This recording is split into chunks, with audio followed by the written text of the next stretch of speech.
Olá a todos, meu nome é João Pedro Blanes, eu sou estudante do curso de História da UFBA e junto com o meu colega João Guilherme Veloso, nós apresentaremos hoje uma entrevista com o historiador e o pesquisador Fabrício Lírio, né?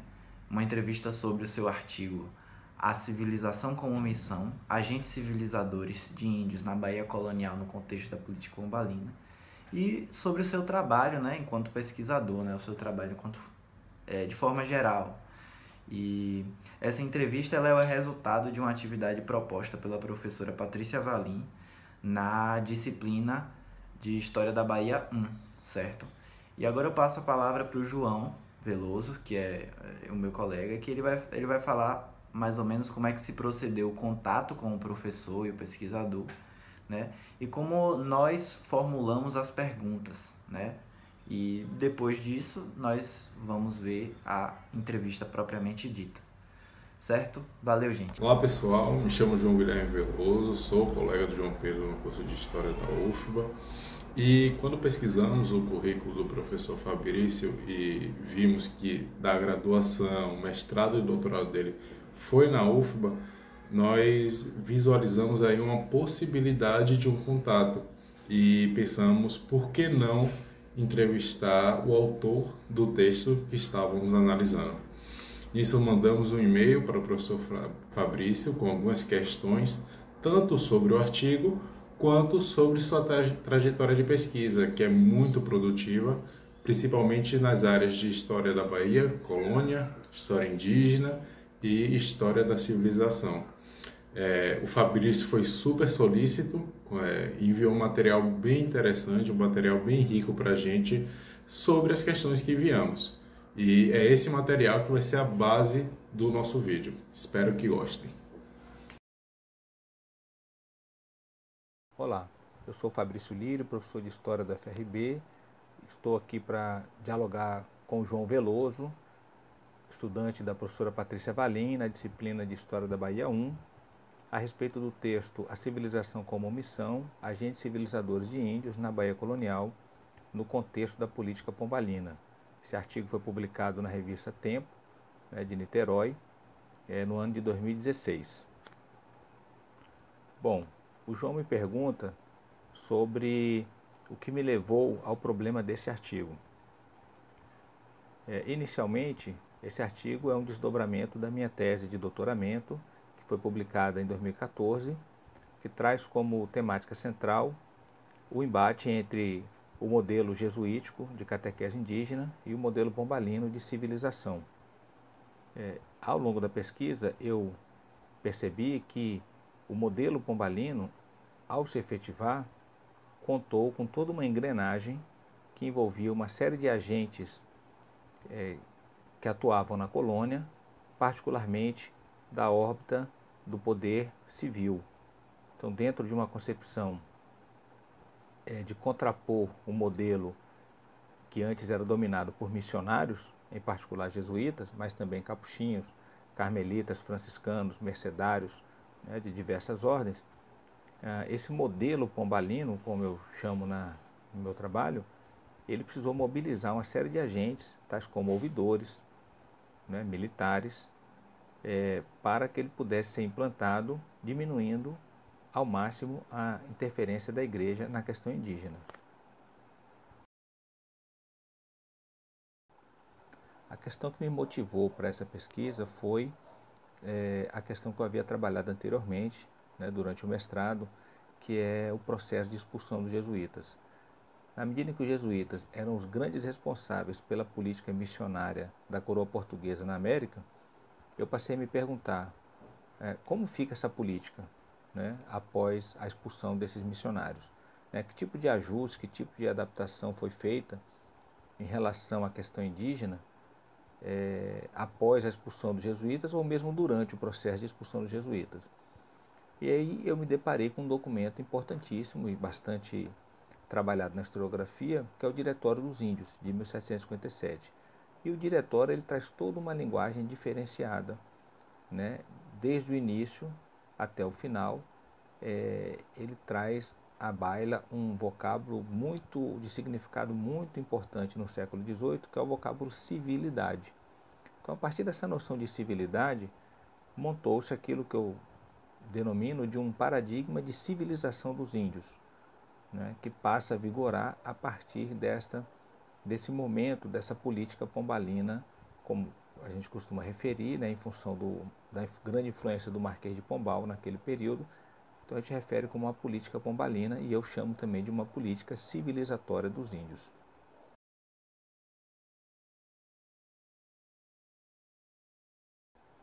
A implantação dessa política na Bahia passou pela instauração de 2 tribunais, e foi a primeira vez e a única ao longo do período colonial que as 2 principais instâncias do reino, né, responsáveis pela administração da colônia, que eram o Conselho Ultramarino e a Mesa da Consciência e Ordens, se transplantaram, por assim dizer, para o território colonial.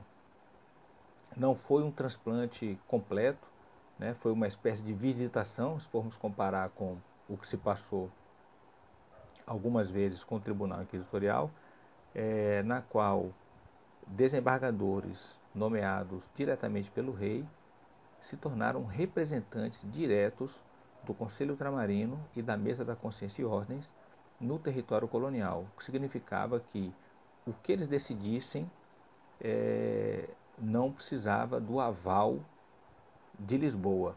Eles tinham autonomia para decidir as questões na própria colônia, podendo ou não recorrer ao rei naquilo que gerasse dúvida. E aí eles implantam então essa política. Ela é um pouco anterior, ela começa a ser implantada antes mesmo do diretório, né, mas seguindo as mesmas linhas gerais que vão estar presentes nesse documento, mas que tem como base 2 princípios, né, a liberdade indígena e a não interferência dos religiosos na política régia em relação àquelas populações. Ou seja, emancipação dos povos indígenas e entrega da questão indigenista à esfera civil, não mais à esfera religiosa.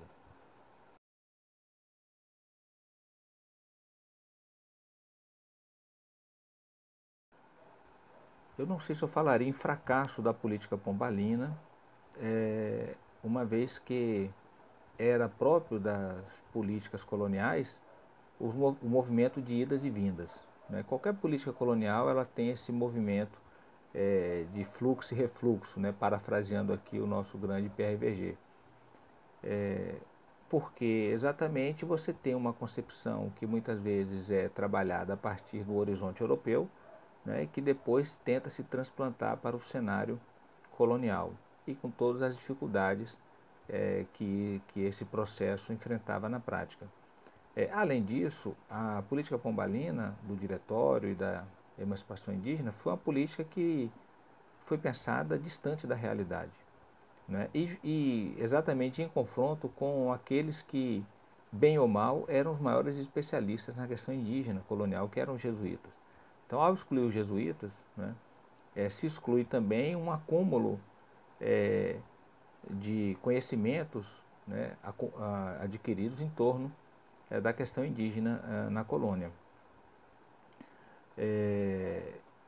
E por isso também a distância entre a formulação teórica e a prática é muito grande, mas também era anteriormente, né? Se formos ler os textos jesuíticos, né, sobre o ideal de missionação que eles trabalhavam e que eles tentavam implantar, ou capuchinhos ou franciscanos, e formos olhar na prática o que era as aldeias, né, ou aldeamentos, há uma distância muito grande, né? Poderíamos também falar de um fracasso da política jesuítica de catequese, uma vez que, por exemplo, poucos indígenas, como eu mencionei, se apresentaram como alfabetizados, e eram um dos pilares da catequese jesuítica unir a conversão ao cristianismo ao aprendizado da cultura europeia, né? E, portanto, a linguagem escrita.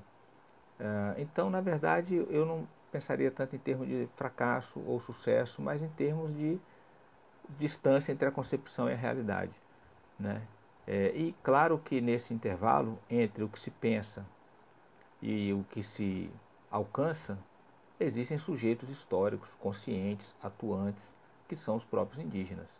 Então, o alcance de qualquer política colonial também passa pelos processos de resistência, de confrontação, né, de adaptação, que são protagonizados pelos próprios sujeitos históricos. E isso aí a gente não deve ter a menor dúvida em relação a isso. Não existe política que funcione, né? Não existe política de dominação que funcione sem a mediação do dominado, né? Nesse caso, os povos indígenas.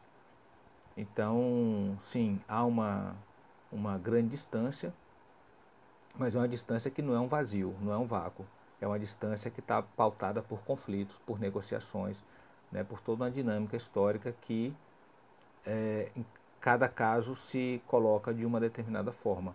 Porque, em alguma medida, por exemplo, para uma determinada população indígena, incorporar esses elementos europeus também poderia ser um ganho, né? Então isso vai depender muito do contexto também de cada povoação, de cada aldeamento que se transforma em vila e quais são as decorrências desse processo de incorporação, né, da legislação portuguesa. Eu quero agradecer a oportunidade, agradecer o interesse pela minha pesquisa, parabenizar a professora, a colega, a professora Patrícia Valim por esse trabalho e ficar à disposição para contribuir novamente em outras oportunidades. Pedindo também perdão, porque não sou muito do audiovisual, né? Não sou muito da tecnologia, mas espero que tenha ficado razoável aí para o nosso querido João tirar pelo menos o 7, né? Obrigado.